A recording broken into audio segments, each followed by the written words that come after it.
What is up, wrestling fans? I am sorry for the audio. We'll explain that in a moment. This is another Smark Moment Smack Talk podcast, episode number 676 of the Hot Tags. I am your host, Tony Mango. Well, kind of the host, I don't know. We'll see how it happens there. Joined as always by Callum Wiggins. Hello. And Robert Felice. Hey. And as I said, this is we don't have the normal setup going on here. I am not at home. I don't have my microphone. I don't have anything at all set up correctly. I don't know exactly what we're doing for this episode. Everything is going to be weird on this one. So, if you are brand new to this podcast, please do not judge us based off of this episode. This is not how we normally sound. This is not how anything is normally done. Don't even go back to the last episode to judge, because that's different too. Just go back a couple episodes and you'll see what we normally are like. So I wanted to preface this without anybody being too confused. This is not your audio that it's messed up. It is ours. I sound, I'm sure, terrible. I'm using my laptop's webcam audio. My OBS setup is not 100% the way that it should be. We're going to try to see how this works here. And, it is what it is. It's this or you didn't get an episode this week. Figured that this is probably better than that. I don't know what we're going to talk about. I haven't been able to pay too much attention to a lot of things. I haven't checked the news a lot. I've been busy dealing with family stuff. And I watched NXT. I watched AEW. But I did not really get too deep into a lot of the news from this week. So I also don't even have a list of anything that I did check about that. But I do know that we have at least some topics to talk about, and I'm sure that some of the topics from last week we can carry over, and you guys have been more tapped into this too, so you guys are going to be, surprising me with some of these things too. The only thing I'm aware of for sure that we will talk about is the WWE United States Championship for the women. I don't even remember if we talked about that last week, but at least this week we know that there's going to be one match that is going to start this tournament. It's going to be a triple threat. So address that. We'll get into the TV talk. We'll do our usual rundown as best as we can. Keep in mind, as always, check out all the different things to help us out. If you want to, help us on the monetary side of things, there's plenty of different ways for you to do that. Patreon.com/SmarkoutMoment, which I guess it's switched over now to the subscription model is different. I don't know how that really works, but the prices are the same, so that shouldn't matter. The join button on YouTube, that is another way for you to help us out. I actually prefer if you do that. That's a lot easier than the Patreon. And we got the Darkcast tier, the Pick Your Poison tier, all the same stuff that's over there. Thanks button helps out too. The live chat, I don't know when we're going to go live next. I don't know if I'm going to be back in New York when it comes to Full Gear, so we'll see about that. We got Rebel and TeePublic. We've got the non-monetary ways so you can help us. Double check you are subscribed. Hit the like button on this video. Pass this around. Hit the share button and all that. Check out Discord. Doesn't really help it out anyway. It's just a way for you guys to chat it up. And we'll talk about all the other Linktree type stuff later on. But yeah, this is the Hot Tags. And no main event for this week. Two things were too crazy, and that's perfectly fine. We'll figure out ways to make it up for you guys. Don't worry about it. But I guess first thing for me to ask is, what you guys been up to? We haven't even really talked all that much. Just working every single day, covering wrestling news, and the same exhaustions as usual. How about you, Cal? Just the typical 9 to 5. And yeah, there's not really much to report. Nothing ever exciting really happening. So we don't know about this typical 9 to 5. Tell us about it. I don't want to talk about work. This is what I do. This is what I do to not talk about work. So let's can't relate. Yeah, there's a couple of big time stories. Week, I think most recent thing being WWE has confirmed the signing of Lance Anoa'i. He was part of the latest Performance Center class, along with Zarya and Evander Holyfield's son, among other people. So that's cool. Lance finally made it to WWE officially. You guys have any thoughts on Lance Anoa'i? I've not seen Uh, him at all. Yeah, I but couldn't even tell you really what he looks like. yeah, I guess I can like imagine potentially what he looks like because of his name. Yeah. But yeah, I haven't seen him. I haven't seen him in a single match, so I wouldn't be able to tell you if he's good, bad, indifferent. I mean, he's a Samoan wrestler, so literally the only bad example I have of a Samoan wrestler is Manu. Like they're always typically good, and Lance is Samu's son, and I'm sure he's gonna do well for himself. WWE. You Based said on Evander Holyfield's son's also signed? yeah. Apparently, he was That's a football interesting. player before this. I'm an I What's don't his know name? Do ACL. you anything know? about him. I think is it Elijah Holyfield? Yeah, Elijah Holyfield. Yeah. Well, in that Yep. topic, this isn't WWE related, but it's WWE by proxy. Who you got, Mike Tyson or Jake Paul? I look, if it's anything close to a real fight, it's still Tyson. Like, but I expect it to be sports entertainment more than sports. Is that tonight? I think it's tomorrow. Tomorrow? No, it's tonight. It's during SmackDown, I believe. Oh, Yeah. okay. Well, Not that yeah. SmackDown rating's going to be not all that great. I don't think there'll be that many people. Well, I assume there'll be a decent number of people watching it, but you have to obviously be subscribed to Netflix for it anyway. But yeah, I mean, I'm not putting too much stock into it. It's like a free show event, but that's kind of what mainstream boxing has become recently. So yeah, I mean, realistically, like Tyson's only hope of winning is in the first couple of rounds. As soon as it goes a certain amount of time, then if Jake Paul is able to like survive any big hits, but like he's nearly 60 years old. Yes, it's Mike Tyson, but he's nearly 60 years old. Like if Jake Paul doesn't win, then it's gonna be pretty embarrassing, I think. That is true. I know that the betting odds have Paul kind of winning, and that's probably the big reason why. I mean, the big reason why is he's about 40 years younger than the guy he's facing. Like, and Jake Paul has had legitimate boxing matches. He's not just, I know he's like a YouTuber turned boxer, but he has got a pro license. He has fought people that are, not like supreme, like top ranking boxers, but he has beaten boxers that are, currently active. So the fact that he's going up against a guy who hasn't boxed in close to 2 decades, it's like that's no surprise, and it's not like Tyson wasn't winning that much towards the back end of his career anyway. So Well, his back yeah, was broke. Spinal. That's one of my yeah, favorite Tyson clips is him just being like, spinal. It's If you fine. see that, did you see that video of the little girl Yes, I was gonna interviewing bring him? that up. And like, what would your legacy? What do you want your legacy to be? And he's like, "Oh, I hate that word. I'm just gonna die. We're all gonna die. We're just This is gonna die. pointless." Like He's like, "All right, well, thanks for answering the question. I don't know what the fuck else to say." uh, poor well, I thing. don't. Like Yeah, well, into the fire immediately in your career of an interviewer. You get to say I had this like viral clip with Mike Tyson. Yeah, it's worth it. I mean, I to be fair, well, I mean, if history's any indication, you don't want to be a woman that disagrees with him. So I don't. I'm gonna be trying to watch SmackDown tonight, so I don't know if I'm gonna also be able to juggle watching this Tyson and Paul thing.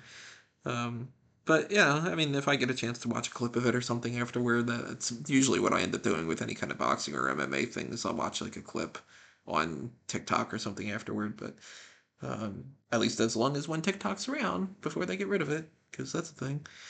We're not going to talk politics on this, but fuck anybody who voted in that direction. Just gonna, I don't know. I might say that at the beginning of every podcast for all we know. Uh, the the other stuff that I'm seeing, like, I mean, again, like, I haven't been as tapped into what's been going on. I can't even, like, check the news all that often, let alone keep track of it and stuff. But um, I don't see anything that like that off the top of my head, I don't remember anything being like, wow, this is really big news. Like another big signing or another big thing. Although I did see that there's something about Speedball Mike Bailey is joining AEW. I didn't look into it though. So, Well, he left. He's done with TNA, and the belief from those that have spoken to Fightful is that he is headed to AEW. yeah, So that's that makes kind of sense. I just where mean, we are at the moment. seems like he's gaining more and more popularity, so that's good. Yeah, I mean, like Mike Bailey's a really good wrestler, so there's absolutely no problem with that. It's more of a case of I don't know whether he's like. I guess it's just a question of can he translate from being like one of the top names on the independent side of things and in TNA at that kind of level and translate to like a big star in AEW. I think that he'll be probably like a top tier rotation collision guy.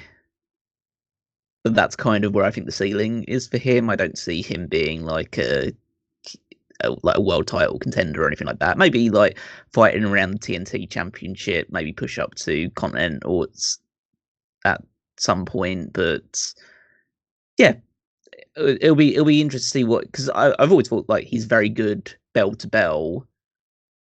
I do think that he suffers from a bit of, but to be fair, a lot of wrestlers these days suffer from a bit of like overindulgence syndrome, where every match has to be super epic, over the top.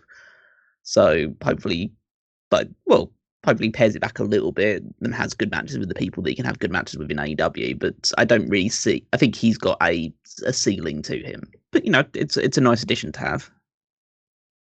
Yeah, I think he's just there to be like he's going to be another guy who can look. This is where the best wrestler. We have Mike Bailey, but I agree with Callum. I think it's mostly just a signing that will allow them to do that. Maybe have some matches with Hologram on Collision, and he'll do well. I think this is better for him than it is for the company. Is what I'm saying. Oh, or alternatively, if the speculation is correct, there will be like a Ring of Honor television show. He'd be a big guy for a Ring of Honor show. Like if that was the direction they want to take with it, like if he wants to be part of like a more fleshed out Ring of Honor roster, then that would be a good move as well. I agree with that.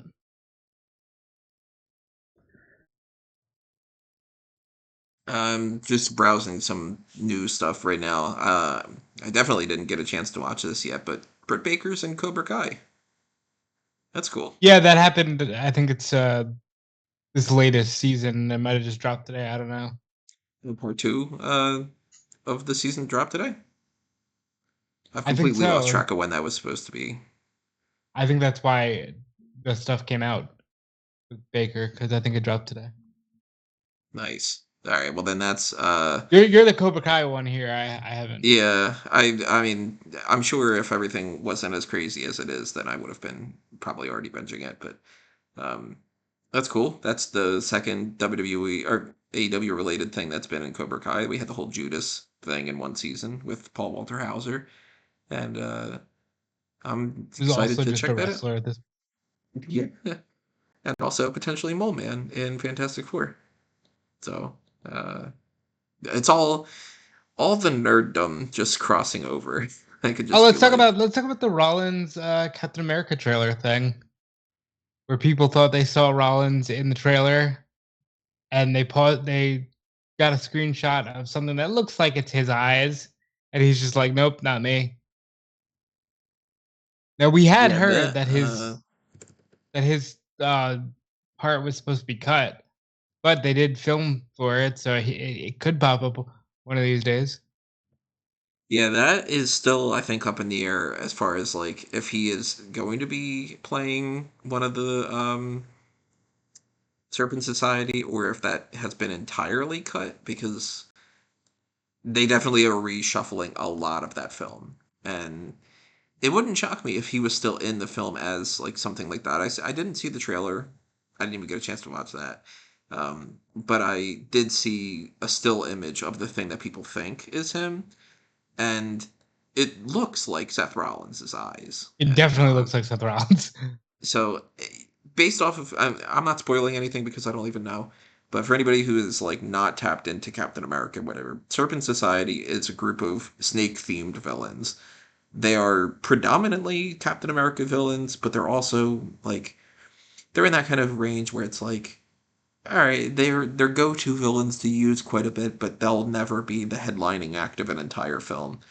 And it could very well be that they are just in an opening sequence. Sam Wilson just takes them down, and that's the end of it. They could also be repurposing them and making them just mercenaries and not members of the Serpent Society. They could be cutting them entirely from the film and just having a different opening sequence or something. I'm hoping that he is still in the film and that they are still having the Serpent Society, because to me at this point it's like, just do it. Everything's gonna reset anyway. And they already cut Becky Lynch from whatever she was supposed to do in the Eternals. So don't cut Seth, you know? But then again, I guess we're gonna see how the movie plays out, because sometimes you are better off not having that stuff, and kind of looks like it's Seth. So I'm going to keep an eye out for Rollins. I'm going to keep an eye out, I guess, for Britt Baker on Cobra Kai. It looks like she is going to be, or I guess is, if it's already out, that she's a member of one of the other teams for the Sekai Taikai tournament. Kind of seems like she might be a Russian team. That's weird. Like a Russian team with like a lion logo or something. So if I get a chance to watch that by the next podcast, then we'll talk about that a little bit more in detail. But that's cool. That's a news thing that I did not see in these past few days. What else we got going on? We got some spoiler stuff from TV, but then again, we get into that with TV talk. You were going to say something, Cal? I was going to say there isn't a huge amount like super newsworthy, because I've been scouring for the last like half an hour or so to see if there's any topics, and there's really nothing that comes immediately to mind outside of like there's a bit of New Japan stuff. Because they can get into the Observer stuff. I don't know if we've ever talked about Observer. Oh, the Hall of Fame stuff. We can talk about that. Maybe talk a little bit about that if it's a little bit lean. But talk about like Fighting Spirit Unleashed, which happened last Friday. Obviously, post us recording last Friday. So this was their last show in the US. There's a few interesting things coming out of it. Some stuff that doesn't really matter in the grand scheme of things. But Chris of Young Veterans won the New Japan Strong tag titles from TMDK. Who've now Are they leaving? Because they've lost both their belts. I doubt if they're leaving, but just means that they've split those titles up again, and so now two different teams are holding their titles again. But yeah, Grizzled Young Veterans now that are holding those titles, so that's interesting because they are technically AEW wrestlers, even though they don't really appear on AEW that much anymore. And they're not on the roster page. All right, but they are AEW wrestlers. Maybe they're not properly signed with AEW. Maybe they're just on like a per appearance contract. Yes. But you had there's a New Japan Strong like Women's Championship number one contenders fatal 4-way match, which Husky won over Kaguma, Anna Jay, and Trish Adora, which means that she's going to fight Mercedes Moné in the main event of the Strong Style Evolve show, which is happening next month, I think. Yeah, on December 15th. So that means that Mercedes is going back to New Japan to defend her title, or one of her titles, at least. They had there's a match between Shingo Takagi and Yota Tsuji defeated the Undisputed Kingdom, and then it was announced. Well, there was a segment on there which then led to the announcement of Takeshita versus Shingo Takagi at Wrestle Kingdom, which is going to be, I believe. So they say that it's going to be for the Never Openweight Championship. And if the announcement is if Takeshita is still the AEW International Champion, because obviously he's defending the title against Ricochet, and there's a lot of time before Wrestle Kingdom, so he'll probably have maybe another title defense if he beats Ricochet as well. Then both titles will be on the line, so it could potentially be a double title match at Wrestle Kingdom. And then there's also the Yota Tsuji attack by Jack Perry. Yeah, so that's a match that's going to happen at Wrestle Dynasty, Yota Tsuji versus Jack Perry. And presumably, if Jack Perry's still TNT champion, that'll be for the TNT championship. But the fact they haven't even really brought that up as a possibility means he's almost certainly losing that title to Daniel Garcia. But still, but yeah. So those matches for both those shows getting sorted out, which is good to see. Main event had Gabe Kidd successfully defended his title against Kosei Fujita, so the next person up for him is going to be Ryohei Oiwa at Strong Style involved as well. They're kind of the big important thing with Gabe Kidd is that he's going to fight Kenny Omega. Yeah, that seems to be who the person that Kenny Omega is going to fight at Wrestle Dynasty. So they have him win this match. Obviously, they'll probably have him beat Oiwa as well. It'll be interesting if they do decide to do it for the Strong Openweight Championship, because that would be quite an interesting match to have. I still think that if it was up to me, I'd still have Kidd beat Omega first time out and use that as a means of saying that Omega needs to build himself back up. But the likelihood is they'll have Omega beat Kidd, just whether they decide to put the title on the line or not. I think it's possible that Omega can lose because they're really leaning into, like, for example, Omega just did this interview with Sean Ross Sapp yesterday, and he was really leaning heavily into, like, hey, I didn't mean to disrespect the kid, but he's not on my level. Like, I wish the best for him, but like, he's not the guy I'm going to fight. This isn't an angle. So it's like they're telling an interesting story, but very clear that Omega wants to upgrade Gabe Kidd, and I think the only way to do that is through a victory. That's kind of all from the New Japan side of things. Outside of World Tag League's been announced, but I don't think we really need to get too much into. No teams in it that are any real surprises. There's nobody from AEW that's crossing over to that side, so there's not really. I guess we kind of just wait and see what will happen or who will win that one. Like, my money at the moment is, my money on one of the finalists is Naito and Hiromu Takahashi, but it's whether they win and challenge for the titles at Wrestle Kingdom or whether they lose and then come to blows and have a match against each other at Wrestle Kingdom. It's kind of one or the other at this point. What do you think is better for Tanahashi? Not Tanahashi, Naito. I don't think it doesn't really matter what's better for Naito. It's what's going to sell the show more. And what would sell the show more is Naito versus Takahashi. But it just depends on, because at the end of the day, if they want to sell this show out as big as possible, they need to have put a big match on there, because Zack Sabre Jr. versus Shota Umino is not going to do it. So yeah, they're really not a big fan of him. Oh, that happened. Moxley said he was going to send an emissary fight Shota at Wrestle Dynasty, and Shota responded by basically saying "fuck you, fuck Jon Moxley, fuck this." Like, you just very foul language, and I thought that was funny. But yeah, people are not digging Shota Umino. They're just not. No, he's very much lost a lot of his appeal. So it'd be interesting to see, because like, if it's an emissary, then it means it's one of Claudio, Pac, or Wheeler. So I imagine it would be, unless Claudio is just like, I want a match in the Tokyo Dome. Because it depends on what it probably would be Claudio. It depends on what the aim of it is, because I guess if you want to have Shota win, then you probably send Wheeler or even Pac. I think he probably could beat both those ones, but Claudio makes it feel like, okay, then he'd probably lose to Claudio. But as I say, we'll see. It depends on. I mean, he could be world champion by the time that match happens. So who knows? That's true. He won't be, but no, he could be.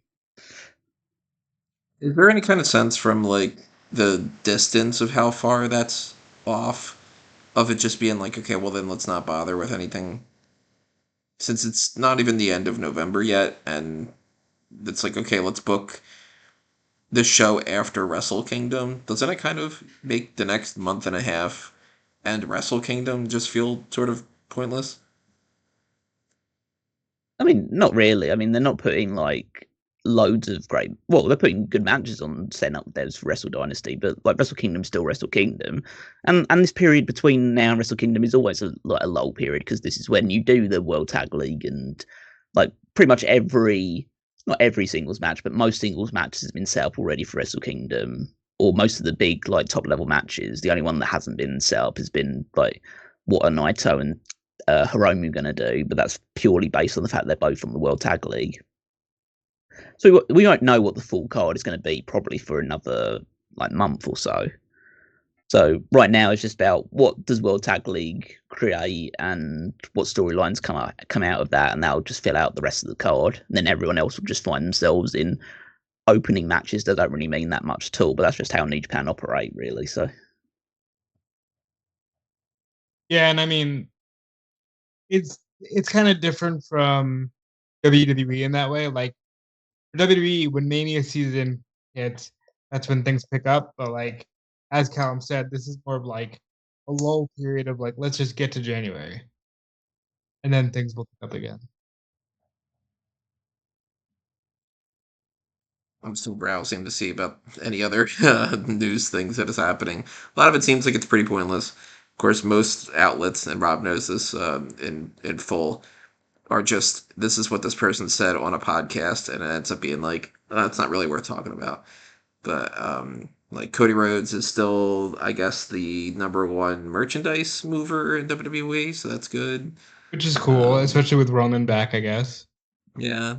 Ezekiel Jackson's teasing he might get back into the ring. We're not going to do a full episode of, one more match, but, hey, if Ezekiel Jackson wrestled one more time, who would you think he should be going up against? Christian. What? Get that ECW title back. Well, he was the last one. Yeah. Ezekiel Jackson. He beat Christian. Yeah, and he beat Christian. I think Christian should get his belt back. Or you'd want Ezekiel Jackson to pop it back up and just bring the ECW title and lose it. That's what you're saying. Yeah, yes, just to lose to Christian Cage, absolutely. Realistically, like Jackson. Yeah, if he was gonna go to WWE, sure. Like Jackson popping back up, that was one of the biggest low points in WWE history, and not just because of him, but he's one of the examples of like this guy was seen as your like next big thing, IC champion. Oh, let's put a lot of steam on this guy. And does anyone remember anything about Ezekiel Jackson today? He had a great theme.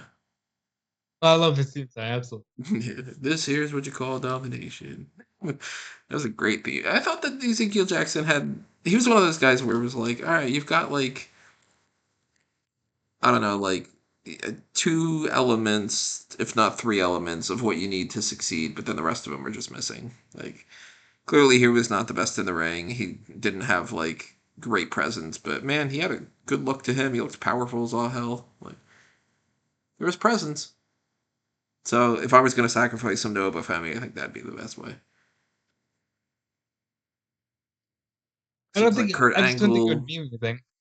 No, I probably wouldn't. No, anybody would be like, wait, who's this guy coming out? Because he didn't make enough of a splash that people would just be like, oh my god, that's so-and-so. Like, especially after all this amount of time. It's been, I don't even remember when he had his last match, but we're talking probably over 10 years ago. So,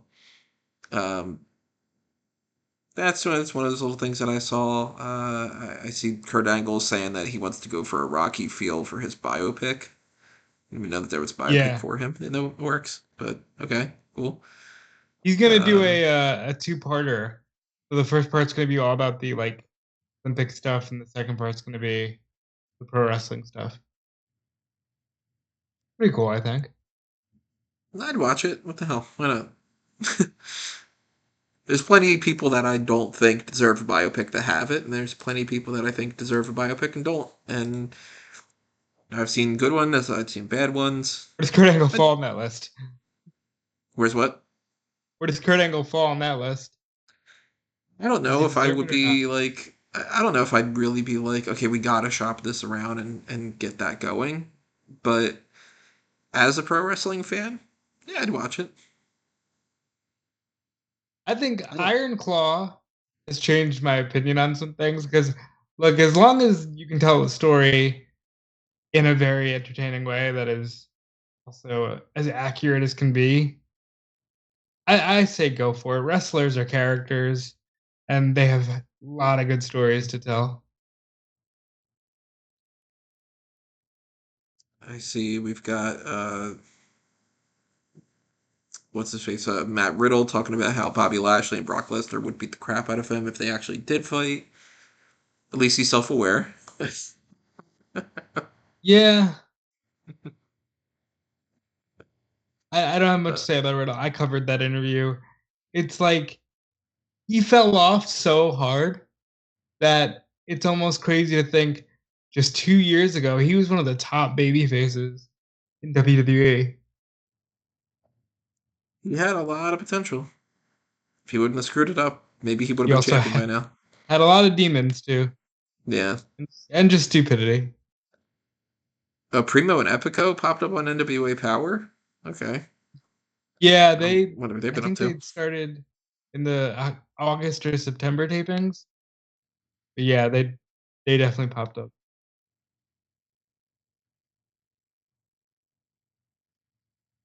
I haven't seen an episode of NWA Power in long enough that I don't remember when I saw it last. But I can Well, tell the show you, started in 2019, so probably then. I'd have to look up NWA champions and see who was even the champion at the time. I think it was Storm was the champion when I had seen it last. Let me see. Because definitely No, it wasn't had Latimer, definitely wasn't Tyrus. Um, yeah, it must have been Tim Storm. No, don't tell me that was. We're getting. Yeah, maybe it was Aldis. It yeah, it could have had been to at least Aldis. be all this. So yeah, maybe it was more like 2018 or so. Um, oh, he won one of those. Aldis won in Sewell. That's weird. That's right around me. Um, yeah, I'm browsing through some of the new stuff for this week, but I'm like we said earlier, I'm not really coming across a whole lot that's It's worth talking largely a about. very slow week in general, you Which know. that's good. I'm glad that it's not like this is a week where I keep getting bombarded with people going like, "Did you see all these releases?" Where like, if this would have been like the Vince McMahon week or something, that would have been driving me crazy. I know that Ricochet has been like getting a lot of heat on Twitter, but I haven't been following that. What's the story behind that?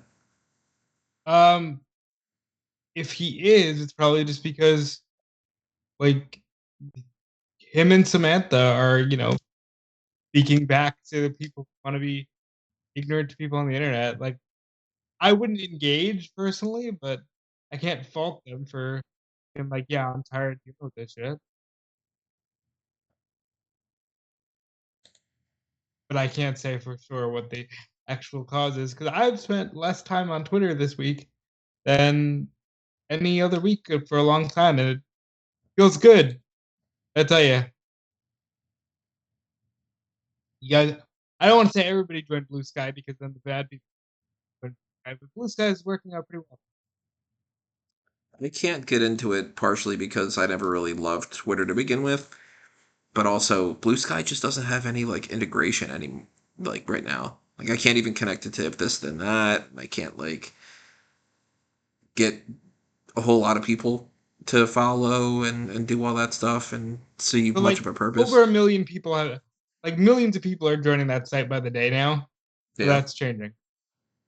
I'm on Like there if anybody wants to follow me. I don't remember this what my past name two is on weeks there. were like a huge boom for Blue Sky, and the conversations have been a lot less toxic, and it's actually been kind of nice to interact on social media. So that's been fun this week. Yeah, I'm on there at let's see what's my I think it's at Anthony Mango. I think.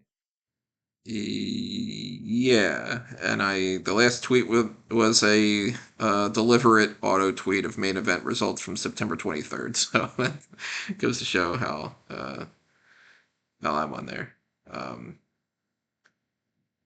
I have you following me. I have Callum following me. Yeah, I Uh, joined. I joined it earlier today, so yeah, I was you're I probably think just Callum's into it. relatively new. Yeah, I've still got. And the Yeah, first thing that pops up for me is popular with friends, Devin Sawa's account. So it's gonna take a while to populate some actual interesting things here. But I don't know. Maybe we end up being a part of that. If you want to join us, we're over there. You're at Wigmeister 14 for that, right? but we must 14 dot dot social. So yeah. As I'm fairly new to it, but it seems like everyone else seems to be praising it, and so I'll enjoy it until 5 years time when everyone comes in and destroys it. But that's just the way things go on social media. Oh, we've got Yeah. a date for the next Saturday night's main event, January 25th. Oh yeah, and the speculation out there as well is that the first Saturday night main event will be main evented by Cody Rhodes versus Kevin Owens for the WWE Championship. Well, I But would if like that's the that to be the case, main event because I'd like Owens and Rhodes to be in the freaking WarGames match instead of what it looks like they're gonna do. yeah, why not just have that at Survivor Series? It's like, okay. Well, that's well, Well, no, it that's looks like that's where they're going. well, no, they could do it, but like if they're also planning on doing it as the main event, then it means that the Rhodes and Owens match at Survivor Series would have to end in a smoz in some kind. But I mean, if you're going to do this big show and you want to make Saturday's night main event feel like it's worth tuning into, you need to put a big match on it. I mean, Survivor Series right now, it already has the Bloodline match, and that's the selling point of the show. You already have your marquee match. Why do you need to put Rhodes versus Kevin Owens on there? Save that as the marquee match for Saturday's night main event, so people actually tune in and check it out. See, I was kind of hoping that maybe they would do Owens and Rhodes at Survivor Series, and then Saturday night's main event would have Punk versus Gunther. Well, maybe they'll do Yeah, that the I other think way. that's what's gonna happen because they announced Punk is either gonna fight him at Saturday night's main event or he's gonna not be in the Rumble and just fight at the Rumble. And I feel like he's like should be in the Royal Rumble. Then I mean, I guess if Saturday night's main event's going to be on January 25th, it's going to be before the Royal Rumble anyway. So maybe they have that match at the second Saturday night's main event. Yeah. I mean, they have multiple ones of these to fill up. So, as I say, you have to spread out your marquee matches in order to make the shows watchable. You don't want to, like, as I this is coming from the guy that's like the big AEW proponent. You don't want them to become Battle of the Belts really quickly. Yeah, they will. We know They that. will eventually, but you No, need to at least start them off well. if they do them Fucking hell, live, they had like Undertaker on in the first month of like Superstars when that started. So it's like you got to at least start it off well. well, if they're gonna do them live for the first time ever, then I think they could actively save their big matches for stuff like that. But remember, that's an element that isn't usually present in these Saturday Night's main event things. It can be live. Yeah, so I was like, there's no need to do the Rhodes versus Owens match at Survivor Series other than to just to do it because people want to see like shows like that get bigger matches. But like from a actual like business perspective, drawing card, that kind of thing, like you've already got your premiere match headlining that show. So Rhodes versus Owens won't add anything more to people's interest in watching the show. I don't believe. How do you guys feel about this fifth man thing? Because we haven't had an opportunity to like even text each other about it yet. I am very much in the this would be better if it was just 4-on-4. I don't know why they're throwing Rollins and Reed in their thing. I'm in that camp. Well, first of all, yes. Like that's de facto, yes. It should just be 4-on-4. The Rollins and Reed thing, I'm upset about because it's more rushing bullshit. Like all of a sudden, like okay, we need to go to Raw and find our fifth guy because you don't have enough people on SmackDown that have interacted with us. Like again, Cody is right there. They've already beat the Bloodline with Cody. I see no reason why, realistically, in this case, hey Cody, we need your help. And Rollins makes sense from a Roman standpoint, but then that's like, why are you rushing that? So much story. That's how I feel about it. Yes, of course, it should just be 4 people. Yeah, I mean, I'm kind of for the most part, agreement with that. It's, as I say, it is just there's no real reason to put Rollins into it. It puts him in a stupid position of like him saying on the last episode of Raw that he'll never team with Roman again, and why would he? He was part of the conglomeration of people that helped bring Roman down at WrestleMania. I know he's already teamed up with Cody as well, so that's like. But like, yeah, that's my whole issue. And by the way, Roman's not apologized to anyone. Yeah, for no, shit. yeah. Well, that's Like, always been my big issue is the fact what that the fuck? Roman hasn't suffered any beyond, like, obviously he loses the title at WrestleMania. He's just come back and he hasn't suffered any kind of real repercussions. Like Jimmy's immediately fallen back in line. Jay took a couple of weeks, but he's back on the side. Same with Sammy, and now Seth is going to team with him, probably reluctantly, but even so. And it's just, they'll probably just do it so they can do a nice little like 2-man powerbomb spot on somebody at some point and hark back to the Shield stuff, because that's, that nostalgia. You have to keep feeding that to keep things exciting. But yeah, it just doesn't. It doesn't bode well that it's so unbelievably. It feels so unbelievably rushed and unearned. But there are moments, company that. And for the most part, the WWE fan base only care about entrances and big moves, and like big moments where where Seth and Roman will put their fists together, and everyone will sort of say, "Wow, it's crazy! They're doing things together again. That's awesome." To be fair, that Shield fist is like a level of over that very few things in wrestling are. But I still think it's ridiculous. Like, again, this man has suffered 0 consequences. Why is Sami Zayn teaming with him again? Why is everybody just going to be like, yeah, okay, you haven't apologized? And the thing that pisses me off the most is they're calling attention to the fact that he hasn't apologized. Jay was like, yo, you need to apologize. He said yeet. Okay. Yeah. And that one I'll give you. Their family, blood is thicker than water, whatever, fine. But Sammy, it's like, my guy, you were just 2 weeks ago like, hey Jay, you don't need to be involved in this. Hey, they're all toxic. Remember what we talked about? And then Sammy's just like, you know what? Never mind. I'm putting my one up in the air, and yeah, we good. What? Like, that's why, at the very least, I think Kevin Owens needs to be entering the match just to go, hey, fuck all y'all. I'm gonna beat you all up because you've all betrayed me, and I still don't like Roman Reigns. And then you go, okay, Kevin Owens is right. Mm-hmm. So I don't like the whole Rollins Reed thing because, first of all, it just seems like you're forcing interpromotional bullshit, which we can get into when we talk about the women's stuff.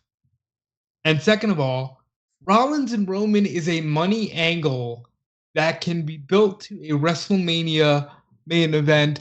Roman Reigns threw away 1,300 days just to hit Rollins in the back with a chair.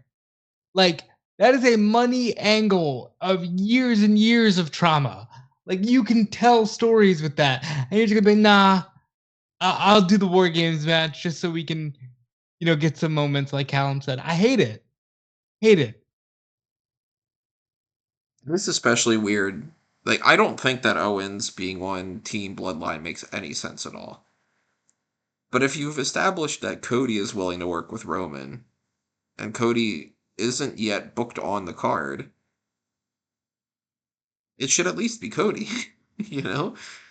Again, not only that, but he beat them with Cody. Right. So you would think he would be like, okay, well, I still have to put aside those differences because at least that guy's an ally, and Cody is good with Sammy, and Cody is good with Jay, and that's, where's Hikuleo? Why not have him in there? It makes so much more sense to me if it was Cody and Hikuleo, and then Kevin Owens came and screwed over Cody. If you don't want to have The Rock in there, at least. But for some reason, Rollins and Reed, I don't know. It doesn't make any sense to me. And I don't know didn't if watch they've this episode of confirmed Raw. Rollins. I just know that it definitely looks like Reed. You know? Yeah, I didn't watch this episode of Raw. I was on a flight, so that's Well, it's the what it Reed is. stuff is the spoilers for next week, but this week's episode was all about we need to find a fifth man. They even had a segment where Jimmy Uso approached Braun Breaker, seemingly about it. There's not enough men on SmackDown that you fucked with. I don't understand why you need to feel like you have to go to Raw. I'm just seeing now that Smark got moments behind on the results pages for everyone, so I'm sorry about that. I don't know why that's not up there, but I'll try to post them in retrospect. Because, it is what it is. But, yeah, so, the next week's Raw, we do have the spoilers for that, because I managed to find those, and I posted those. If anybody doesn't want to know what those are, mute this for I don't know, 12 seconds. But Bronson Reed beats Seth Rollins in part because of Solo Sikoa helping. There's a no contest for the IC title between Braun Breaker and Sheamus. Ludwig Kaiser attacks them. Rey Mysterio and Zelina Vega beat Gable and Ivy Nile. War Raiders beat the Judgment Day, Dominic Mysterio and Carlito. Rhea Ripley returns, attacks Liv Morgan. I didn't drop Rhea Ripley from my fantasy league team, did I? I kept her, right? I think I kept her. That's good. I hope I kept her. her. Yeah. Okay, good. Good call, Tony. And it seems like we're going to get that setup for WarGames, too. It's probably going to be Rhea Ripley, Naomi, Io Sky, Bianca Belair, and Jade Cargill against Liv Morgan, Raquel Rodriguez, Candice LeRae, Tiffany Stratton, and Nia Jax. Which, again, speaks to me as, why did we need to do this match? This means absolutely nothing, and you just threw a bunch of people together for the sake of having another WarGames match on there. I don't want WarGames to be clockwork every November, and you just have to make a team 2 weeks beforehand. We don't need that. Wait until you need the actual WarGames match. And I'm sorry, I know the way, it really comes off like this, especially for the women, where it's just well, we got to do a women's one because that's the precedent we've established. Throw it together now. And this feels like the most thrown together match they've started doing WarGames on the main roster. I don't love this at all. You know what I mean? Yeah, okay, Rhea and Liv makes sense, but the other women being involved is just why?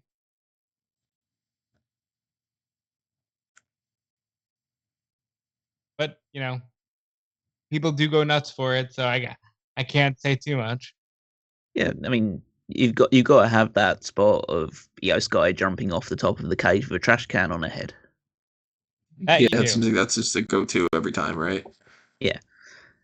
I mean, I would probably have preferred this. I have no problem with the match happening, but I think it would have made more sense to make this you've got your WarGames match, and that's kind of at least because it's Bloodline versus Bloodline, there's a bit of animosity, more heated animosity to make it worth the WarGames thing. There's no problem. There'll be no harm in making this just a Survivor Series tag match, right? A five elimination match. Yeah, and why then you does get it need to be a women's WarGames? Yeah, and then you get the traditional aspects of this is the Survivor Series tradition, and the WarGames, which is the more recent thing as well. But people will then you deal with the and whether this is right or wrong, you deal with the perception issue of the fact why did the men get the WarGames match and the women not get the WarGames match? So essentially this is the way that's easier in terms of solving any potential ramifications or bad press that you get off the back of it.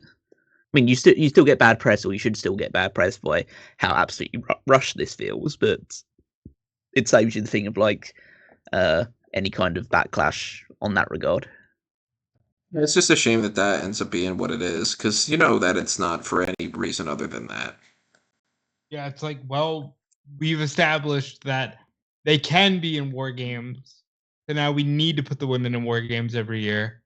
And for the record, I'd be okay with it being a properly built women's WarGames and not doing a men's one. It's just, I don't like the idea of, well, you need to have both. The only time that makes sense to me is Royal Rumble and Money in the Bank. And even then, with the way the roster's thinned out over the years, some of those have been rough for the women. I'd throw Elimination Chamber in there too, because there are 2 women's title matches to kind of like, set up who's going to win that and all. That's true. Like, just because WarGames is, it's November, it shouldn't be like, okay, well, we need to have 2 WarGames matches no matter what's going on. You don't even need to have the fifth man on the men's scene. So that's another element of that. I think the big issue, the thing that you said, is that there shouldn't be, and this falls in the AEW thing with Blood and Guts as well. We shouldn't know the exact time of year they're going to be doing that match. It should just come out as part of a natural occurrence of the feud getting so heated that it needs to go into a WarGames match. It shouldn't have to be an annual tradition thing. Yeah. It shouldn't. Because at the end of the day, that's why they got, supposedly why they got rid of things like the Hell in a Cell and TLC match. I know the TLC pay-per-views, I know they still have Money in the Bank. Money in the Bank makes sense because it has a year-round stipulation surrounding it. The same thing with Elimination Chamber. It's like your final, the final obstacle that you have to try and overcome if you want to get a title match at WrestleMania. Those make sense to be annual traditions in the same way the Royal Rumble does. But matches the way that they only got rid of Hell in a Cell and TLC though, and I am just speculating, I want to say that, but it begins to feel to me like Triple H just got rid of Hell in a Cell as a pay-per-view name because he has an actual attachment to that match type, and he probably got rid of TLC just because he didn't fucking like it. He wasn't a TLC guy. Yeah, it probably is more so. I'm not a big fan of this, so I'm going to use that as a justification. But when it can apply to anything else, well, I mean, shut up. That's more and more the pitch meeting guy pops up in my head about. Yeah, just hey, shut up. Why does this whatever? Shut up. Because shut up. That's why. And I mean, we're gonna hopefully talk more about that when we can. But and by the way, Survivor Series matches are totally fine, and we better at the very least get one between Final Testament and Wyatt's. There's no reason to not do a traditional Survivor Series match there. Apart from the fact that it would involve having a match between the Wyatts and the Final Testament. And The Miz. Don't forget The Miz is involved. Exactly, yeah. So, apart from every single wrestler involved in that match, there's no reason to have that. I'm saying at least do the elimination element. They're going to do the match, or at least you think they would, with the way it's going. Well, yeah. That's like they are going to do the match, but it's the case of, well, the bad thing about doing an elimination match for that is, yes, it makes sense for terms of the traditional thing. The worst part is, there's a pinfall and this match is still going on. So that's the drawback you have with that. Hey, look, you're not going to get too much of an argument out of me. I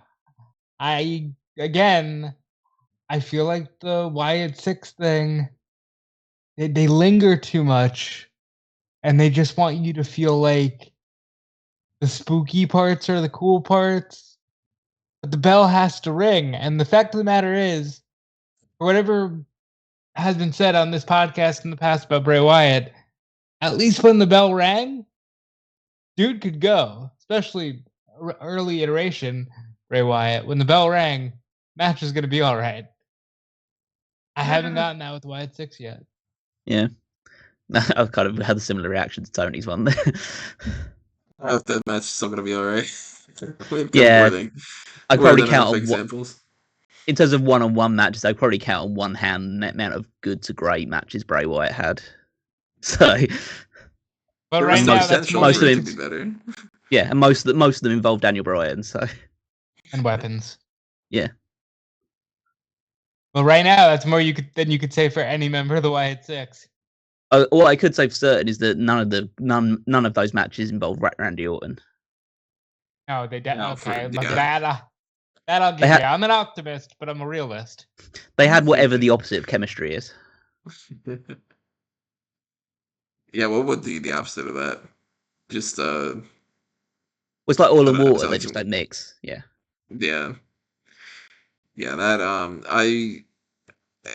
I don't know where that ranks in my like least favorite continuing feuds of all time, but that's certainly up there of just like, can we stop going back to this? Well, it's never good. And then the frustration of everybody being like, nah, this time it's gonna be better. And it's like, nope, you're right. Yeah. Um I'm currently going through and adding spoilers for Collision. It doesn't look like there is anything that's really all that interesting when it comes to that lineup, but I guess for the most part, let's kind of wrap this up with some other chat about some other results that happened this week. I mean, The before we necessarily do that, we didn't actually. We kind of mentioned in passing at the start of it that there was going to be this women's United States Right, we didn't talk Championship, about that yet. but we haven't actually really talked about it. So yeah, we didn't talk at all about it, did we? I don't remember everything. No, it was on SmackDown. It happened last after the week show. after we recorded. Yeah. Okay, so yeah, I'm very confused as to why they announced this and that they didn't on this week or even next week spoilers announce a women's Intercontinental Championship. And I put up an EWN question of the day about it, being like, why do you think that's the case? As far as I'm aware, they didn't say that this is a cross-branded not pay-per-view, a cross-branded title. It seemed like Nick Aldis implied this is on SmackDown, which means you need to have one on the show that not only is to balance it out, but also the show that has an extra hour in comparison. And the only thing I can think Well, of they don't right now, at least. right now, they don't, but they're going to eventually be in 3 hours, and then it's going to be SmackDown's actually going to be 3 hours. Yeah, it'll be they 3 are actually hours. going to do 3 and 3. I think. Yeah, it'll be 3 and 3 up until May, and then it'll go back to 3 and 2, or it'll stay 3 and 3. But either way, it's still on equal footing, if not more, for Raw. So there's no like, okay, well, why would NXT and SmackDown have women's mid card titles and not Raw? That wouldn't make any sense. But the only thing that I can imagine as to why they would potentially not have announced this yet is because they don't want people to be splitting the difference and they want to try to milk it for as long as they want. So it could be like, okay, well, we're going to get through crowning this championship, and then on Raw in like January, we're going to announce, okay, now we're going to start with the Women's Intercontinental title tournament. Kind of depends on how long they want to wait until they crown this one, though, too.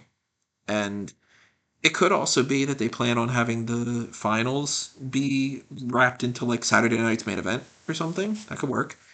But the only match that they've announced so far is, or actually, I don't know if they've announced it. It's just WrestleVotes, at least put this up. Candice LeRae versus B-Fab versus Bailey in the first round of a triple threat tournament setup scenario. B-Fab, of course, you can rule out entirely. Candice, yeah, there's a chance that maybe she does that, but she is a speed champion, and in the grand scheme, she wouldn't win the championship anyway. So I'm assuming Bailey wins this. Bailey should be the first champion. She's a very strong contender for it, but there's some options as well. I mean, they could go in the direction of Bailey, and it wouldn't shock me at all. There's not They many could give options. this to. They stick to SmackDown. Well, let's put it this way. If they stick to just SmackDown, the full scope of the options, without moving anybody around from WWE, like in NXT's capacity or the Raw capacity, Bailey, B-Fab, Bianca Belair, Blair Davenport, Candice LeRae, Chelsea Green, Elektra Lopez, Jade Cargill, Michin, Naomi, Nia Jax, Piper Niven, and Tiffany Stratton. You whittle that down past the, like, okay, it's not going to be B-Fab. It's not going to be Elektra Lopez. It's realistically not going to be Tiffany Stratton because she's Ms. Money in the Bank. It's not going to be Nia Jax. She's already holding that title. I don't think that there's almost any support whatsoever for her being Blair Davenport. I think you can rule out Candice. That only really leaves Bailey, Bianca, Jade, Chelsea, who is my number one pick, Michin, and Naomi. And all of them could win. Technically, Piper Niven could win too, but they're not going to pick Piper over Chelsea. I would rather see Chelsea win this than anybody. But I'm fine with any of those names winning. I think if we stick to just SmackDown, we're looking at Bailey, Michin, Chelsea, or a singles finals between Bianca and Jade. And I don't know if anything makes more sense than just letting Bailey get the first shot and trying to establish a base level with the championship. Yeah, I mean, I'd say that you do go with Bailey to win it first because she has a lot of legitimacy behind her already. Like, it's multiple-time women's champion. It's similar to when her and Sasha Banks were crowned the first women's tag champions. They've already got a lot of cachet behind them, so it helps legitimize the new belt by putting somebody on top who's like a well-established name, is very credible. But if you put the title on Chelsea Green, which I think that they'll eventually do, I think that if it was up to me, I'd have Bailey win it first, hold it for a couple of months, and then switch it on to Chelsea Green. Just because of because then that's all you then establish kind of level for it. Like, this is, I'd say it's definitively like a mid-card title, but that's kind of, she's a good character to have a mid-card title belt. But I think Bailey winning it helps give it some legitimacy before you then start to pass it around the lower levels of the women's division. If you go immediately with Chelsea Green, you immediately set that level. And Chelsea's a fun character, but she's an okay wrestler. I'm not saying that she's bad by any stretch of imagination, but it's going to be like less of. It's going to lessen its impact straight away. If you have Bailey and you have a few good matches, a couple, like one or two good feuds, like maybe she has a feud with Piper Niven again, but then you walk into the problem, which is the negative to that side of things, is we've just seen Bailey be the women's champion. So putting her with another title and then just basically going through the same group of people on SmackDown, because that never changes. So you just be kind of repeating yourself a little bit. But it also kind of balances it out because you've got Nia Jax, who's the women's champion right now. Unless they have plans of having Naomi take the title from Nia soon, then it means that it'll help balance out like a heel world champion and a babyface mid-card champion. So look, I was a fan of Naomi's TNA run. I don't need to see her be the WWE Women's Champion. I'm sorry. I don't. Let's be kind of realistic. She's not on that level right now. Where in God's name is Charlotte Flair? We're getting real close to the end of the year. I'm still kind of thinking what's going to happen here, whether it's Bailey or it's Naomi. Or it's Chelsea temporarily and then it's Bailey and Naomi or whatever. But I kind of feel like we're going to get a transition from, if Chelsea wins, then she drops it to Bailey or Naomi. If Bailey and Naomi win, then we just cut straight to that. Jade beats one of them at the beginning of the year, or in February or something. She wins that mid-card title. She split with Bianca, and we get Bianca and Jade for that mid-card title at Mania. Now, technically, if you want to go with Chelsea, you could have Chelsea and then Bianca beats her, and then Jade beats Bianca at Mania. So that's another. It depends on if they want to keep up the winning streak from Bianca at Mania, or if they don't care, or if they want it just to be Jade or something. But I do feel like this, by the time we get to Mania, I feel like this is Bianca versus Jade with this title, rather than them being part of the tag team division. You give it to Bailey, have her lose it to Jade. You could give it to Naomi, have her lose it to Jade.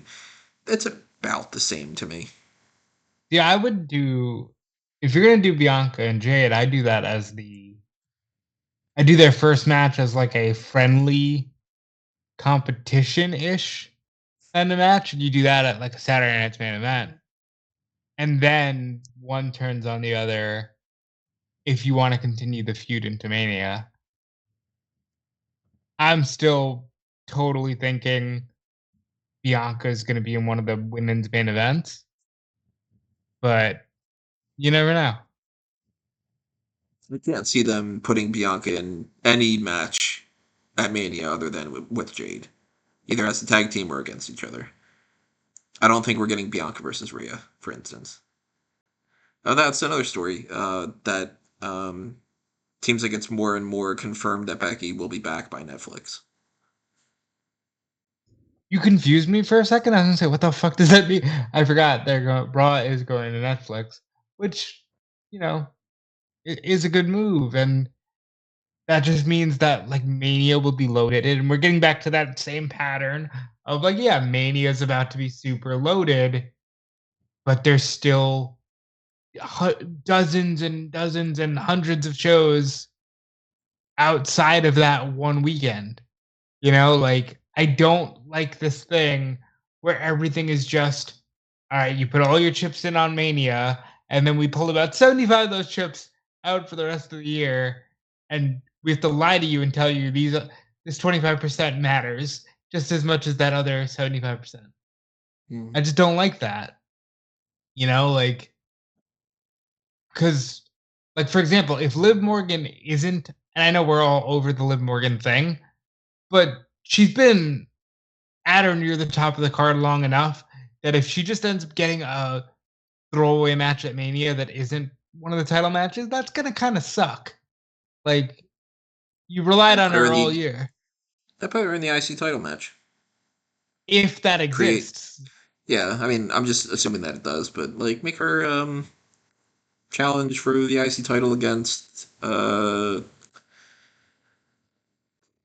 don't know, who do we have on Raw that would make sense? Lara Valkyria.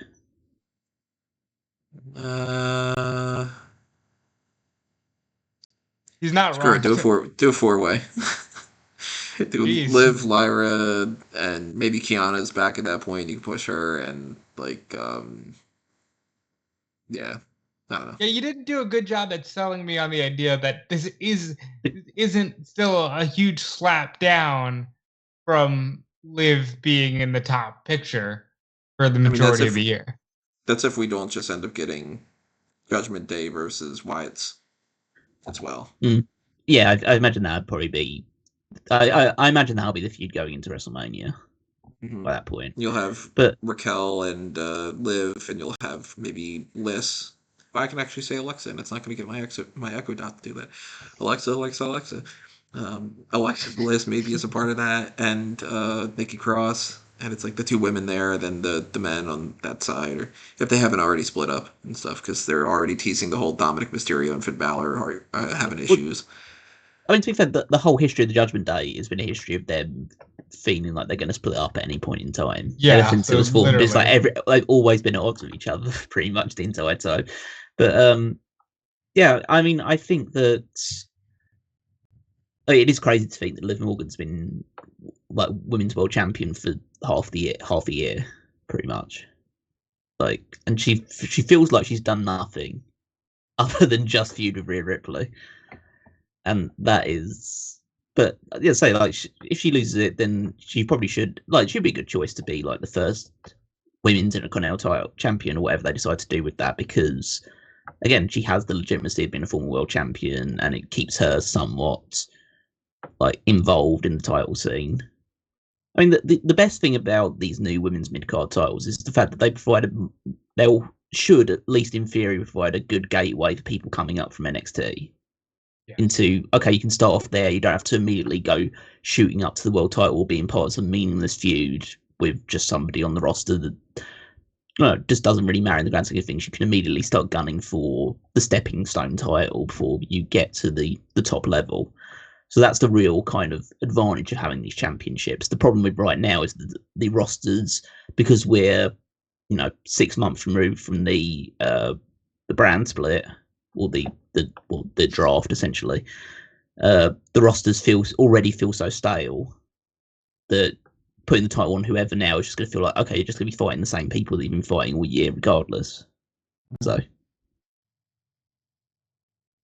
And by the way, if for whatever reason they're like, nope, one championship, cross-branded, it opens some doors. But like, for example, I think there's no reason Ivy Nile doing the Lady Liberty thing shouldn't at least get a crack at the women's U.S. title.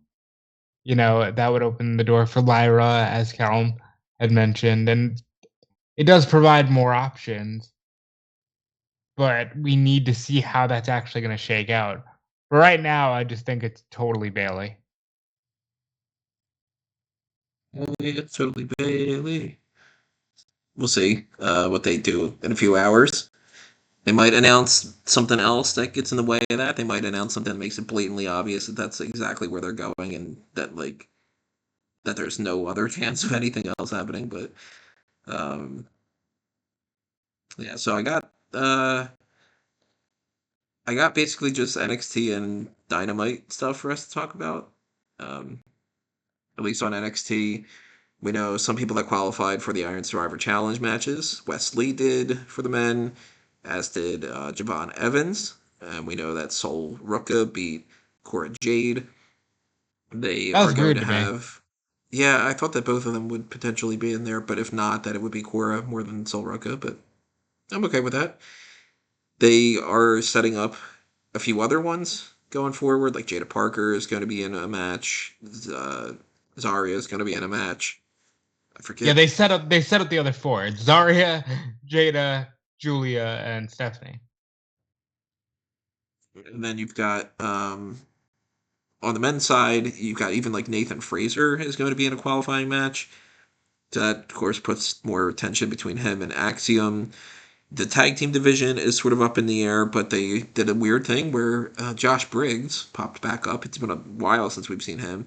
And he's there with Yoshiki Inamura. I don't know him, but he's from Pro Wrestling Noah.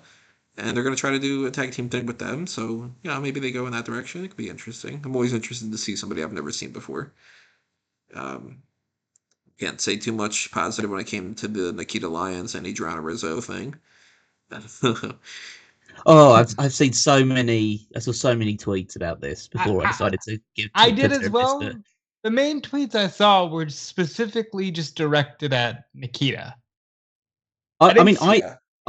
I saw the tweets. I mean, you guys saw the full match, so you probably have a better sense of it. But the tweets that I saw didn't even need to mention Nikita, but you knew they were talking about Nikita Lyons.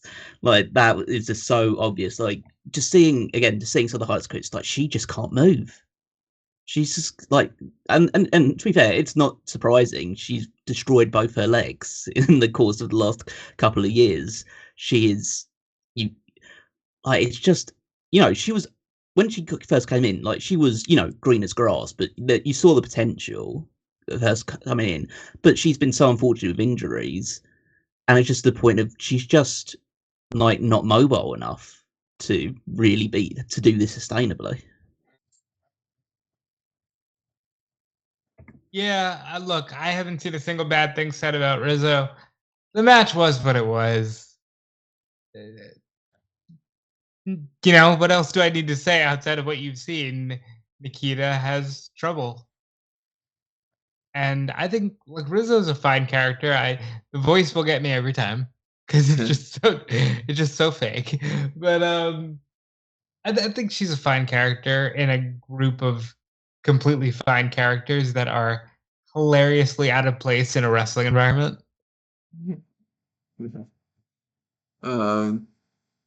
What else did we get on that episode? Let's see. Carmen Petrovic more so with the Shanti Dedanis stuff. It's basically what they've been doing. They're just kind of still trickling that along. Sean Spears still going after Tony D. But Brooks Jensen's going to fight him first. And then Nico Vance pops up for the first time. And he's like their driver. So I don't know if that's going to be like a rival mobster guy with that name. Maybe. Maybe not. And then Andre Chase is going to go up against Ridge Holland next week. And if he loses, not only does he lose the potential number one contender spot, but Chase U has to disband. Kind of makes me a little nervous that they're going to get rid of Andre Chase because he got fired or whatever one time already. That was a weird moment where it was like a year ago already, where he was like, "Hey, it's been a great ride. Anyway, back on NXT next week." I think Thea Hale has to pull the trigger now and turn on Andre Chase. There's no reason for her not to do this. Logically in story, she was screwed out of the women's title because Chase decided to throw in the towel for her. Chase's gambling issues caused her even more issues because that's why he threw in the towel, because he had to give money on the match that he was trying to pay off his debts. Thea Hale needs to be the reason Andre Chase loses. I'm gonna be I very don't want them to get rid disappointed. of Chase, but you know what I mean. Like, I'm gonna at be very least- disappointed if this is one of those scenarios where they end up being like they lose, and then the next week afterward we find out that like all 4 of them have been released or something, you know? Because Yeah, it's that not like would they've been suck. doing much with almost any of them, and crazier things have happened. But I Well, do anticipate that Rich Holland's going to win this. But I also disagree with the idea that they haven't done anything with them. Like, Chase U has been a big NXT act for a while, and it's just time for at least Riley and Thea to do something else. Duke and Andre, they've had plenty of chances to, you know, make a name, and I think Duke is still pretty good. And so is Chase. Like I said, I don't want them to lose their jobs. I just think, yeah, it's time for this thing to end.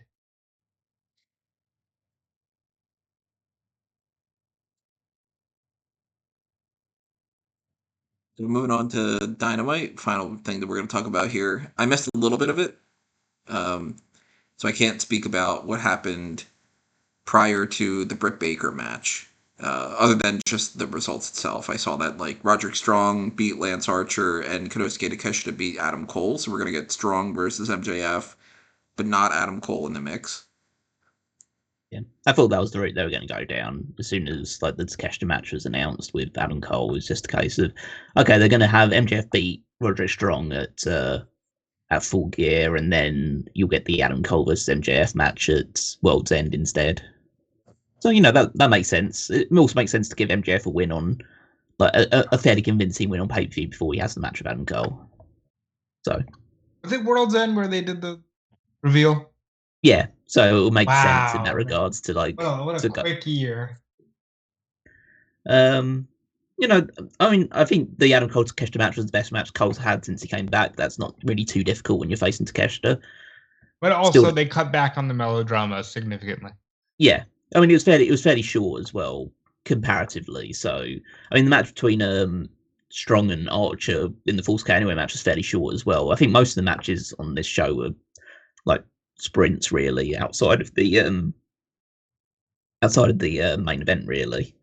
So, I think that it didn't help with the fact that like this crowd was just terrible as well. Yeah, but it helps. It hurts the fact that like, the crowd was bad, and also they're in an arena that's too big for the crowd they drew. So all those things combined to like feeling a bit of like a flat atmosphere in general. But yeah, those matches were fine. Like the opener between Hangman Page and Christian Cage and Page against Bullet Club Gold or Bang Bang Gang or whatever you want to refer to them. That was fine as well. I don't think you need to necessarily have Page, I say cheat to win or to have so many distractions before Page could beat Juice Robinson. I think, Hangman Page can just beat Juice Robinson. Juice Robinson's there to be the guy that gets beaten instead of Jay White. So, but it was a fine match for what it was. Yeah, and I think the reason there was all of that is because that's just the way the patriarchy works. There's so much going into that for all of those characters that it had to be that way. But I completely agree that it didn't need to feel like Adam Page might lose again. Yeah. You had a backstage brawl between Mercedes Moné and Chris Statlander when she put both Mercedes and Camille through a wall. And as per usual with the AEW thing, one of the things that annoys me most about AEW is some of like the pacing of some of their things. And the pacing of this one in particular was a case of, they knocked through the wall, then literally a second later they cut away to the next segment. It's like, like come on, give it like at least like 10 seconds to breathe, or show the impact or something like that. Show a replay or something, like do something. But No, I thought that they had cut away so quickly because you immediately hear Chris go, "Are you okay?" And I think they just wanted to get away from that. Well, in which case she should know better, really. Just you can wait like 10 seconds before asking that question. But to be fair, like Camille's going around with an arm sling. I don't know if that's legitimate that she has an arm injury or whether they're just selling that from the match that she had with Chris earlier on. But yeah, maybe she was asking about that. It was a bit of a hard impact. So gonna have Ospreay versus Carl Fletcher at Full Gear as we expected. Mm-hmm. But it seems that they showed a clip. They kind of teased it on the show, but then there was also a clip that went online about Mark Davis is upset with Ospreay as well as with Fletcher. So it seems that Mark Davis isn't going to be at Will Ospreay's corner for this, or at least they're teasing the idea that Davis could also turn and join the Don Callis family. Essentially, the whole thing of the segment was that Mark Davis kind of blames Ospreay for how Fletcher is behaving because of how Ospreay, Ospreay's actions in the past have kind of influenced Fletcher to behave like this. So there's kind of tension between all sides of the former United Empire. So, but Ospreay versus Fletcher should be one of the better matches from Full Gear, because pretty much every Ospreay match always has the potential to be the best match on the show. Yeah, and Kyle Fletcher had like a sleeper TV match of the year candidate with Commander. Oh yeah, on Collision, that was awesome. That was insane for just a random TV match. Yeah. Then you had the Britt Baker and actually the first thing he did was this Mox, and I know Tony is always like on top of like the Tony Khan or AEW announcing something that's big, and it turns out not being big. And I usually try and pull back a little bit. It's like, oh, it's not that bad. This was one of those tensions, like, because the whole segment was built around the idea of Moxley seizes control of the network.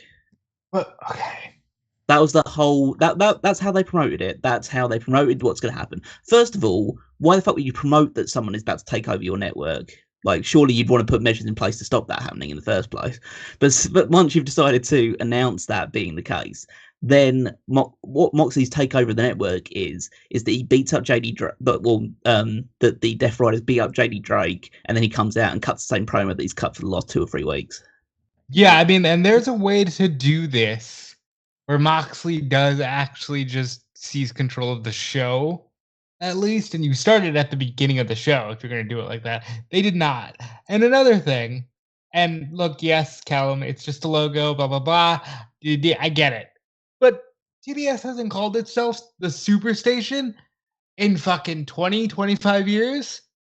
That aspect of it alone was just Tony Khan's fandom being like, well, I think it'd be funny if we said he's seizing control of the Superstation and using a logo from 1999.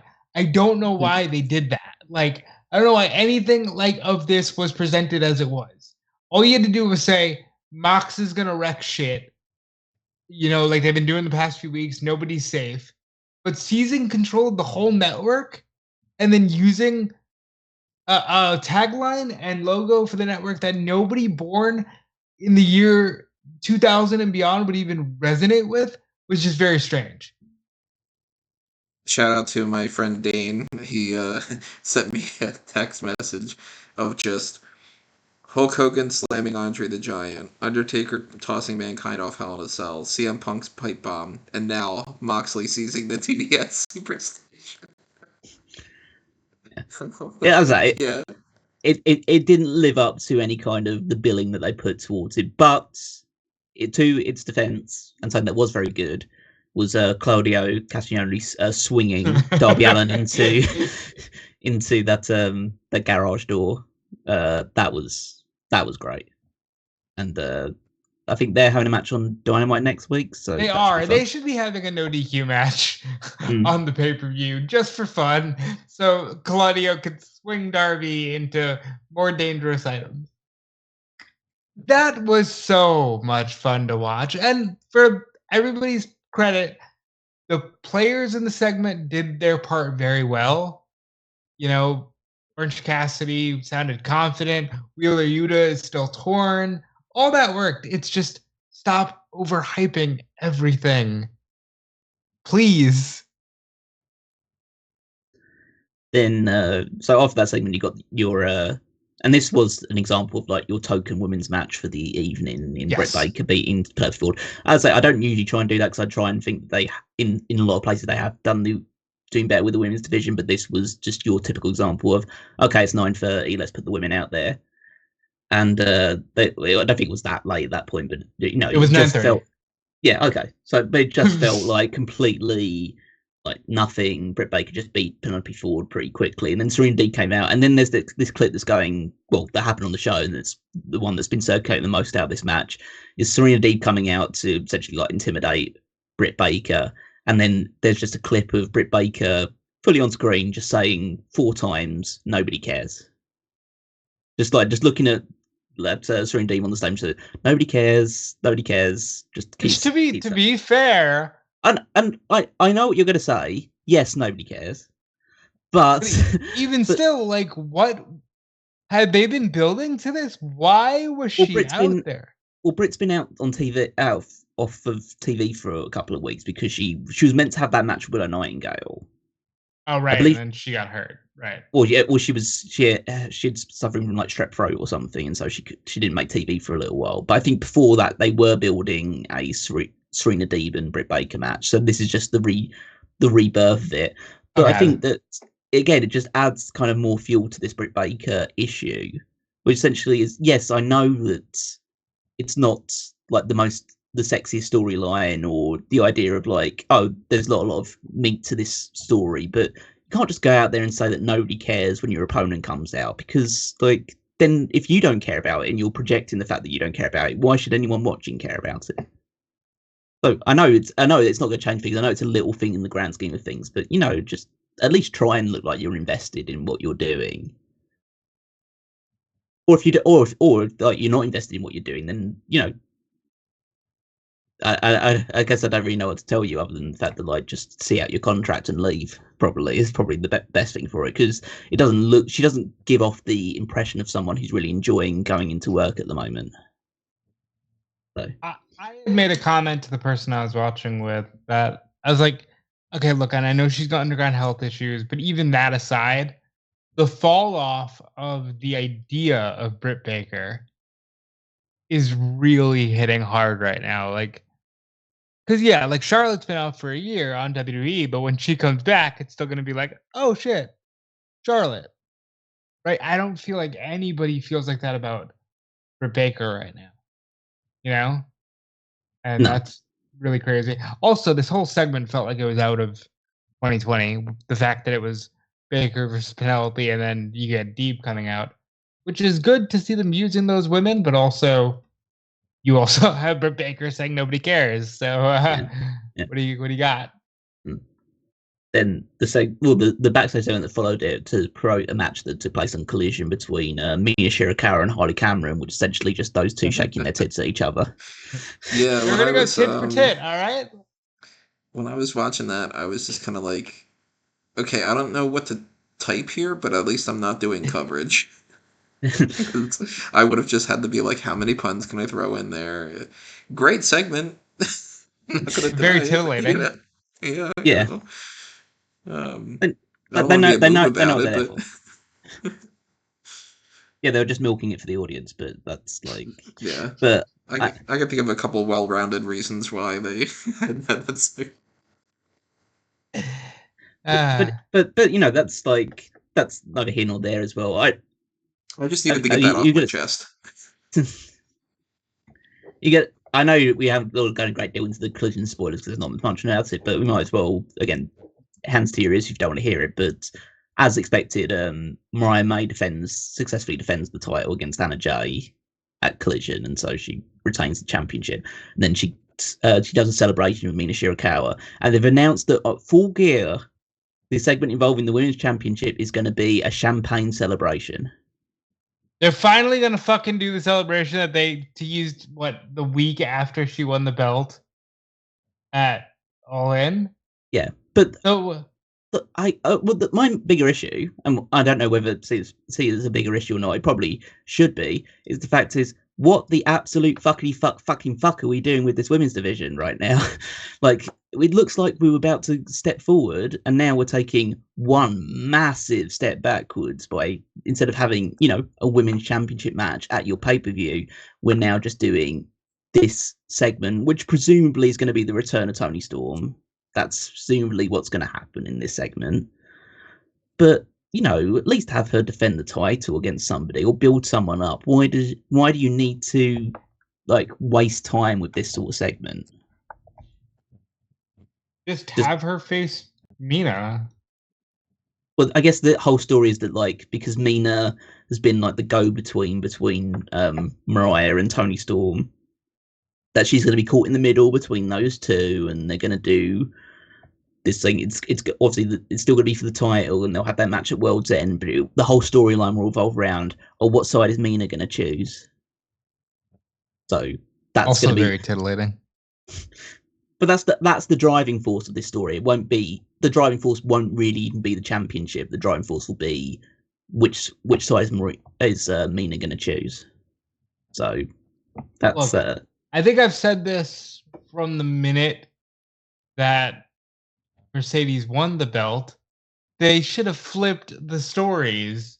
Mercedes should be the world champion because she continues to be presented, regardless of whether or not you're connecting with her character. That's off the table. She continues to be presented like she's the biggest thing since sliced bread. Why is she not your world champion? And why is this thing not the mid-card story? Yeah, well, I say I think we're all in kind of agree with this. If this was the mid-card title when they were doing this segment, it's kind of it's still not great, but it's fine, But it's the fact that this is your world champion doing that stuff is okay. They absolutely should have a title swap, or they should have had a title swap, or they should have done something earlier on where Mercedes won the world title from Toni Storm. Toni Storm then just quickly won the TBS championship, and then you just carry on with both stories the way they went. So then there's less of an issue. But, that's not much you can do about it now, unfortunately. You just have to kind of pretend that Mercedes is holding the real world title. But, and then did Swerve versus Lio Rush, and Swerve won, and it was a good match. I should expect between those two. They seem to be at least teasing the idea that Lio Rush will join the Hurt Syndicate to reconnect with Bobby Lashley. He really should. I'd be totally down for it. Yeah, I'd be down for it. And Swerve, the Hurt Business came out and beat up Swerve and Prince Nana, and there's going to have the match between Lashley and Swerve at pay-per-view, which should be good. Did another promo segment, did an interview segment with Jamie Hayter, which was then interrupted by the vignette of Julia Hart, so I imagine that's going to be one of the first matches coming back for her will be against Jamie Hayter, which is fine. I didn't get that vibe at all. I just thought that she was fucking, that was the House of Black, just doing whatever they wanted to do. I think that Julia's going to show up at the pay-per-view and help Malachi and Brody win the tag titles. Oh, you don't think they're going to take the titles off of... Well, the first side is the Kings of the Black Throne, Malachi Black and Brody King, defeated FTR to qualify for that Fatal 4-Way match. I think it's highly unlikely they're going to have Private Party drop the titles in their first title defense. Brother, I didn't think they were going to give them the tag team titles. I think that is a win if you're going to give them the titles, you at least got to give them some kind of a run with it. Just having them lose it in a random 4-way match in their first title defense just feels so... That's not really how AEW operate. I agree with you. I just think that it seems like Julia's coming back to the House of Black, and how else do you put that over other than giving the House of Black some gold? I mean, I just read it as because the fact that they had the segment, her vignette completely cut off what Jamie Hayter was saying, I think it's just obvious that she's going to have a feud with Jamie Hayter soon. Which is fine, beyond the fact that, I just kind of wish that Jamie Hayter was just back in the world title picture, because... I think that's where she's trying to go.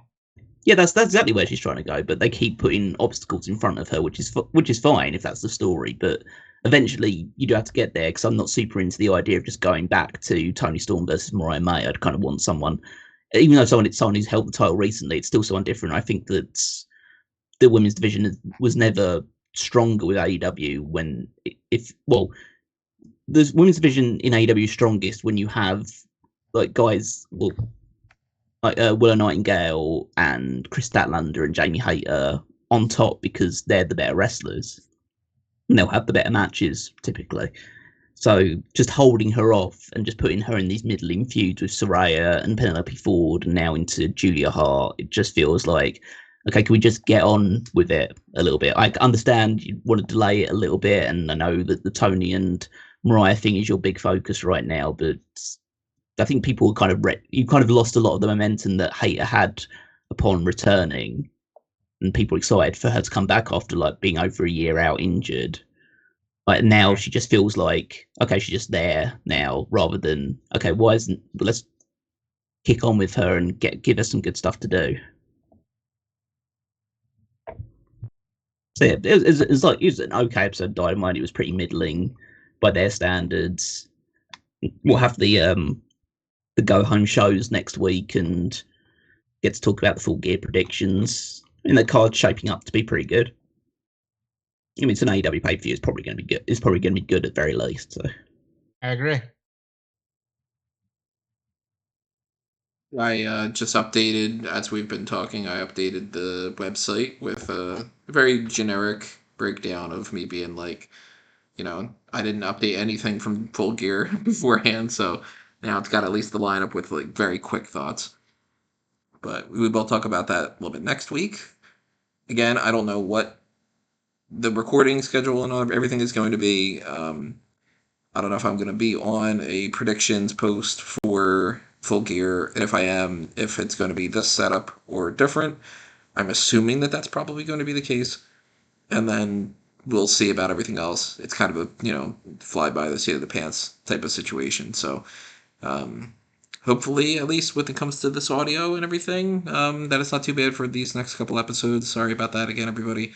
I didn't have the foresight to bring my backup Yeti or something. I might have to do that and just kind of keep it here or something. We'll see.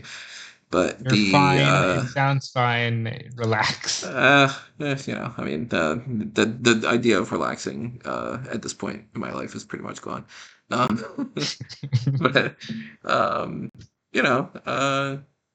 it is what it is. This is episode 676, so keep in mind all the other stuff that we've done in the past and all that. Share your support whatever way you can. Follow us all over the place on all those different platforms that you can find on amangotree.com and elsewhere. Sport Fanboys Anonymous, Sport Smark Moment, anything you support under a Mango Tree all helps everything else by proxy because that is all tied into each other. Follow me at Tony Mango. Stay tuned for what I'm hoping will be a lot of episodes coming up in the future.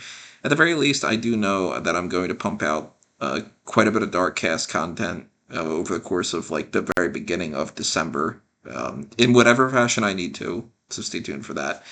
And if you're following me, you should also be obviously following Robin Callum. Yep, follow me everywhere at DudeFelice, Twitter, Instagram. I mentioned Blue Sky earlier. Always appreciate the follows and the support anywhere. But of course, check out Fightful.com because that's where I spend all of my time during the week, almost literally. So please support Fightful because that supports me the most. Callum? So you can follow me on Twitter and Blue Sky now at Wigmeister14 or Wigmeister.bsky, bsky.social. I think that I'm more likely going to be checking out Blue Sky for at least the short term, just because it seems like a better environment. And to be fair, I don't really post on them that often anyway, so you can follow me just for the vibes and stuff like that. But the likelihood is I don't retweet that much in general anyway. But what you can check out if you want to see me actually put something out there is the Power Rankings every single Saturday over on smarkmmo.com, where I rank the WWE superstars based on their previous week performances.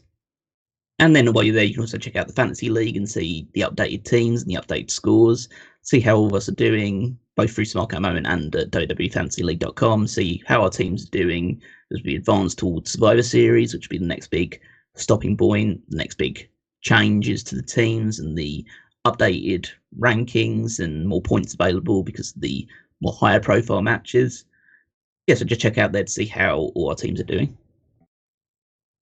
Alrighty, everybody. That is going to do us in for this episode. Thank you for listening to us, and we will see you next time with whatever that is. We'll see you then. Adios for now, though. This has been another Smark Out moment, and we are being counted out.